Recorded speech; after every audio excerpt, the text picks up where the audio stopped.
Hello, I'm Dr. Michael Bossier, and welcome to the second episode of Critical Thinking and COVID-19. In this episode, we'll take a look at credibility.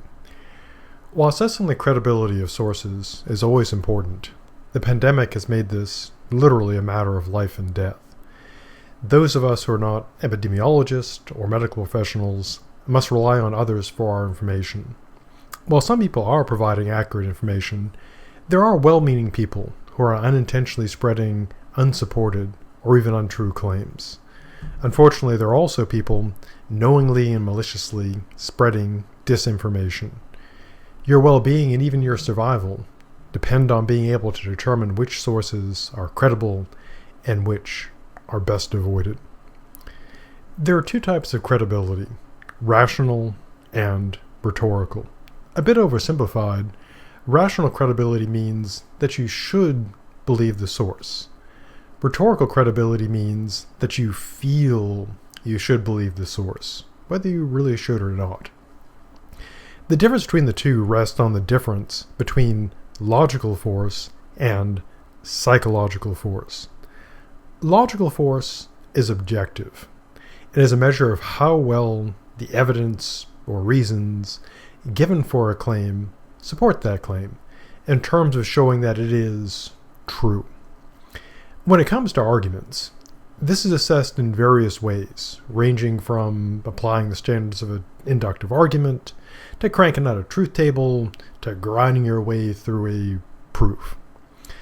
To the degree that a source has rational credibility, it's logical to accept the claims coming from that source.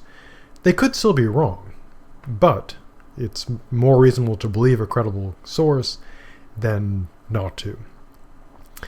Psychological force is subjective. It's a measure of how much emotional influence something has on a person's willingness to believe a claim.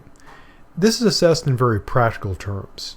How effective was it in persuading someone to accept the claim? While the logical force of an argument is independent of the audience, psychological force is completely audience dependent.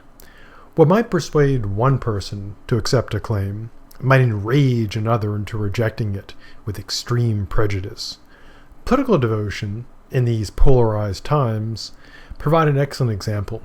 If you were to present the very same claim to Democrats and Republicans while saying that Trump said it or Clinton said it, you'd probably get very different reactions. Now, psychological force provides no reason or evidence for a claim, but it is vastly more effective at persuading people than logical force. This is something noticed by our good dead friend Aristotle way back. To use an analogy, the difference between the two is like the difference between delicious junk food and kale. While junk food is tasty, it lacks nutritional value. While kale is good for you, it's not very appealing to most people. So when people ask me how to win arguments, I always ask them, what do they mean by win? If they mean provide proof that my claim is true, then I say they should use logic. That's how you win. You use good logic, establish a claim is probably true or certainly true.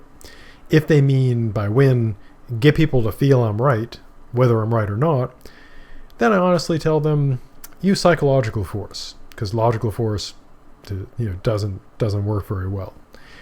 As we'll see in future episodes, rhetoric, simply trying to make people feel to get them to believe, and fallacies, which are bad logic, have way more psychological force than good logic. And as a practical matter, if you're trying to convince people, persuade them, make them feel something is true, logic is pretty bad. And bad logic is really good, which, since I'm a philosopher, makes me sad. Now, the vulnerability of people to psychological force makes it exceptionally dangerous during a pandemic. If people are assessing sources based on how they feel about the source, that they like it or hate it, they're far more likely to accept disinformation and misinformation. This leads to acting on false beliefs, and this can get people killed. So the health and survival of all of us depends on our ability to assess sources, and this requires being able to neutralize, or at least reduce, the influence of psychological force. This is a really hard thing to do, especially since the fear and desperate hope created by a pandemic makes people even more vulnerable to psychological force, and even less trusting of logical force. But it is my hope that this guide will provide some small assistance in doing this. One step in weakening psychological force is being aware of the factors that are logically irrelevant but psychologically powerful. One set of factors consists of all the qualities that make people appealing and attractive, but have no logical relevance to whether their claims are credible. One irrelevant factor is the appearance of confidence. A person who makes eye contact, has a firm handshake, and is not sweating and does not laugh nervously. Sorry, bad at acting, which I am a philosopher. Seem credible. Someone who's very confident. Seems like, why, they surely must be saying true things. This is why scammers and liars and con artists learn to behave this way, because it works. Good scammers don't appear to be scammers. Good liars seem utterly confident in their lies. But a little reflection shows that confidence, these qualities that show confidence, are irrelevant to rational credibility. To use my usual silly math examples, imagine someone saying, I used to think 2 plus 2 was 4, but Billy looked me right in the eye and confidently said 2 plus 2 is 12, so it's got to be true. And that would be clearly stupid. Now, obviously, there are practical reasons to look confident in making claims, but confidence proves nothing, and lack of confidence disproves nothing. For example, imagine someone saying, I used to think that 2 plus 2 is 4, but Billy seemed so nervous and unsure when he said that, and he wouldn't make eye contact, so he's got to be wrong. And that would clearly be stupid. Now, people obviously don't fall for it in the case of math, but in other things, they do. Confidence sells, and lack of confidence makes you think someone is not telling the truth, even when they are. Now, rhetorical credibility is also driven by qualities that you might look for in a date or a friend. These can include physical qualities, such as height, such as weight, such as attractiveness. Also, style of dress. Like, am I wearing a t-shirt as opposed to a fine suit and tie?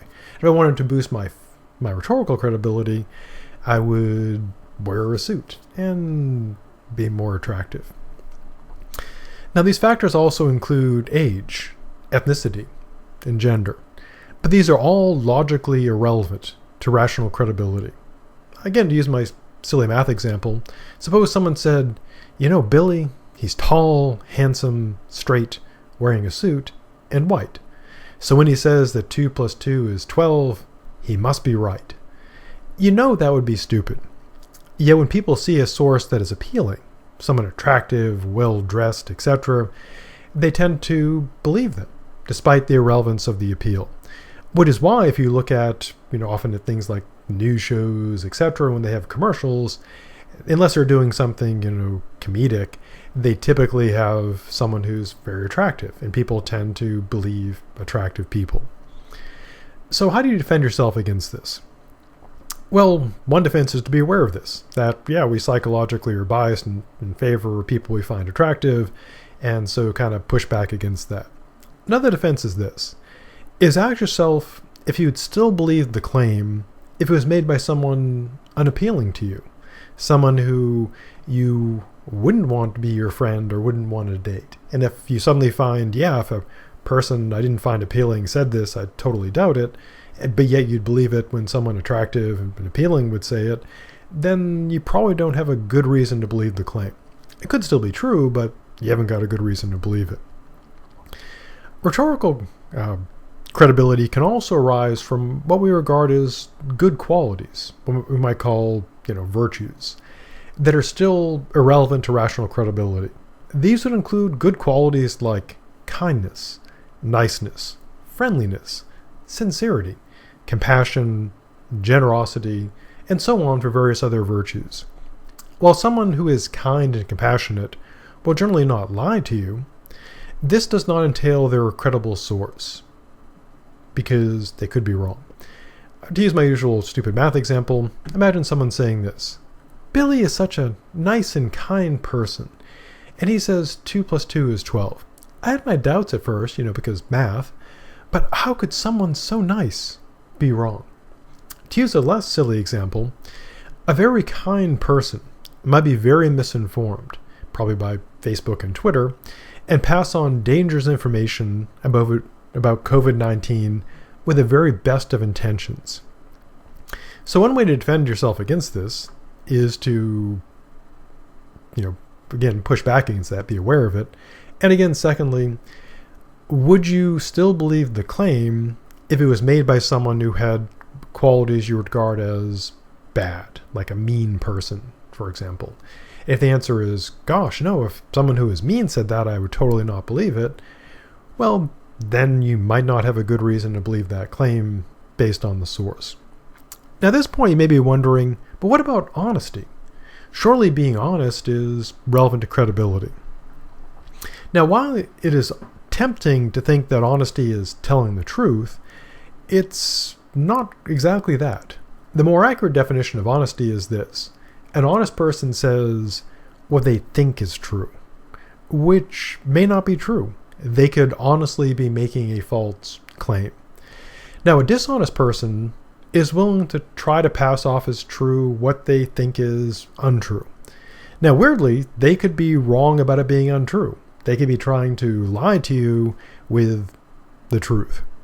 And also, even dishonest people generally, mostly don't lie all the time about everything. And so while honesty does have some positive impact on rational credibility, and dishonesty a negative impact, they're not decisive. But as you'd probably guess, an honest source is generally preferable to a dishonest one, because if an honest source has the truth, that's what they'll say, and a dishonest source might have the truth but not say it. But again, honesty doesn't mean you have the truth, it just means that you say what you think is true. And those are two separate things. Now, in these highly polarized times, it is especially clear that group affiliation, ideology, and other values have a huge impact on how people judge rhetorical credibility. If a claim is made by someone on your side or matches your values, same applies to me, of course, then you or I will tend to believe it. For example, if someone is a Trump supporter, they'll tend to believe what Trump says because Trump says it. If someone is a Trump, hater, they'll tend to doubt what Trump says just because Trump says it. In fact, it's become a point of attack for people to say, you're just rejecting that because you hate Trump, or you're just accepting that because you like Trump. Now, psychologically, it's true. People do tend to believe based on their affiliations, ideology, and values, and also reject claims. But these are bad reasons. Why? While these affiliations and values and ideologies lead people to engage in what's called motivated reasoning, although it's not really reasoning, it tends to lead people astray. Now, it is possible to resist the siren lure and try to assess claims based on their rational credibility, to look at the sources and say, is this actually a good source, even if I really dislike it because it's the other side? Or is this a good source, or do I just like it because it's my side, because that's the hat I wear or the pin I wear, so it's got to be right? Now, one defense against this is, once again, my stupid math example. So suppose someone says, Trump says that 2 plus 2 is 12, Trump's my guy, so he must be right. Or alternatively, Trump says 2 plus 2 is 4, but I hate him, so he must be wrong. And of course, that would be stupid. To believe math based on what you think about, how you feel about Trump or Biden or Sanders or Clinton or anybody would be bad logic. And again, people typically don't make that mistake, obviously, with math, but they do make it with other stuff, science stuff, reality stuff, etc. Another defense, once again, is try to imagine the same claim being made by someone on the other side, or someone who has very different values. For example, if you happen to be a Trump supporter and you're kind of wondering, okay, the president is talking about this hydroxychloroquine, but imagine if Obama or Hillary Clinton were making the same claim. So sort of like picture, repeatedly in your mind, Obama saying that or Hillary Clinton saying that. And do you still feel the same way about the claim? If the answer is no, now I doubt it if Hillary said it or Obama said it, then it's really not based on assessing proper credibility. It's based on, do I like the person saying it or dislike? Do they match my ideology? As a reverse example, Trump haters need to try the same thing. If they're rejecting the claim about the malaria medication and saying because they hate Trump, try, in their case, same thing. Imagine Obama, sitting in the Oval Office, saying the same thing Trump said. Or imagine Hillary Clinton or Bernie Sanders saying that exact same thing, and kind of picture it over and over and see how you feel about it. And if you find, gosh, if Obama or Clinton or Sanders were saying this, I would accept it. But if Trump says it, I reject the source.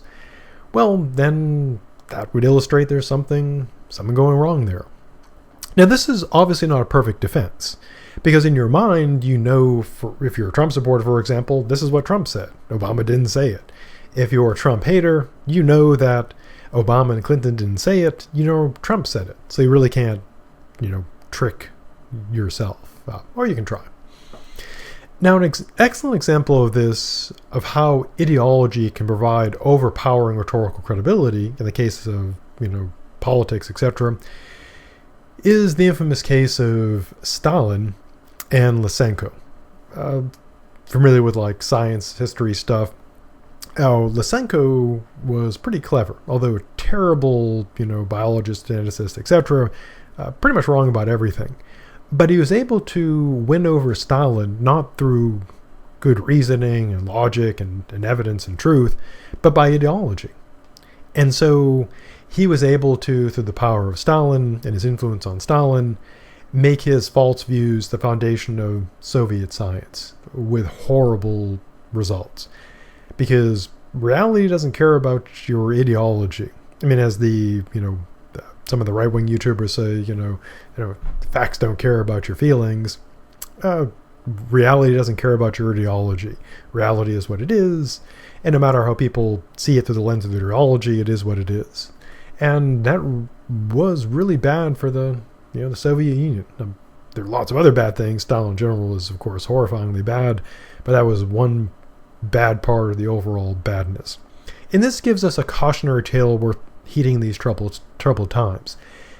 If you are trying to solve a problem that's solved by science and medicine, just going along with the leader or someone who matches your ideology is typically going to lead to bad decision making.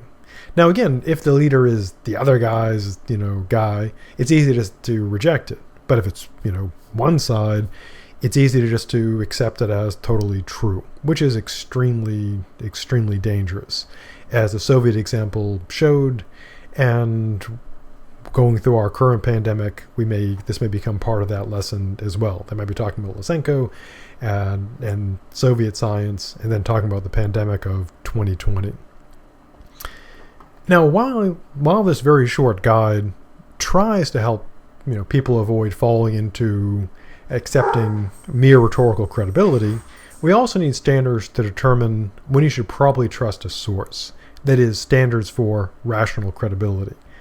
That's the subject for our next episode, and until then, stay safe, and I'll see you in the future.